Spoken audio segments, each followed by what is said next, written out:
सोनी महिवाल की love story में सोनी का ताल्लुक जो है गुजरात से होता है और महिवाल का ताल्लुक जो है वो अज़बकिस्तान से होता है। महिवाल का असल नाम इज़्ज़त बेग होता है। इसका मतलब ये है कि जो बेग फैमिली है उसका ताल्लुक भी अज़बकिस्तान से है। महिवाल के जो वालिद होते हैं वो एक ताजर होते हैं और वो महिवाल को कुछ पैसे देकर कोई तजारती आइटम लेने के लिए जो है वो गुजरात भेजते हैं और महिवाल जो है वो उधर और ही आइटम के चक्कर में पड़ जाता है।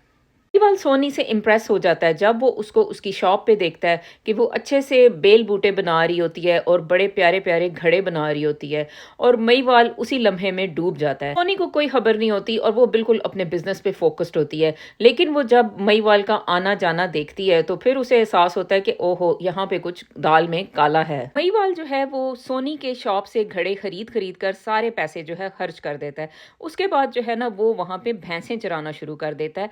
वो भैंसों को चराने का इंतखाब करता है क्योंकि भैंसों के पीछे जो है वो डेट करना आसान होता है। के माँ बाप सोनी की शादी एक और बंदे से कर देते हैं और शादी के बाद उसके बंदे को पता चल जाता है कि सोनी का चक्कर जो है वो महिवाल के साथ चल रहा है, जो कि चनाब के दूसरे किनारे पे बैठ के तो बांसुरी बजाता रहता है।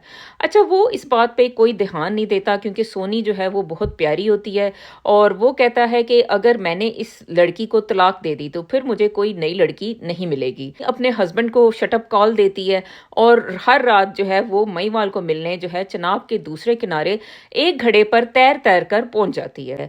एक दिन महिवाल जो है उसके पास सोनी को खिलाने के लिए कुछ नहीं होता तो वो क्या करता है कि अपनी थाई का या अपनी रान का जो गोश्त होता है वो सोनी को जो है पका के खिला देता है। यानी इसका मतलब ये है कि महिवाल ने सोनी को आदमखोर बना दिया। अब क्या होता है कि ये जो आदमखोर सोनी बन चुकी है, अब इसकी जो नंद होती है वो जो है ना इसको जो है ना मारने का प्लान बनाती है। वो क्या करती है कि ये जिस घड़े पे तैर के पहुंचती है हर रात महिवाल को मिलने के लिए, तो नंद होती है वो जो है ना वुमेन जेलसी का सहारा लेते हुए वो घड़ा ही चेंज कर देती है।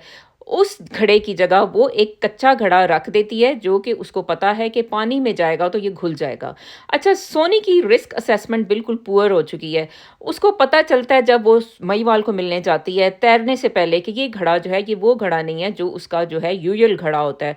तो उसको ये डर होता है कि शायद वो डूब जाएगी, लेकिन फिर भी वो रिस्क लेती है और वो तैरना शुरू कर देती है। लेकिन फिर वही होता है कि वो घड़ा जो है बीच रास्ते में घुल जाता है और सोनी जो है वो डूब जाती है। अच्छा, इसको देखते हुए कि भाई सोनी डूब रही है, महिवाल भी छलांग लगा देता है और जो है वो भी डूब जाता है। इस तरह इस लव स्टोरी का इख्तिताम होता है।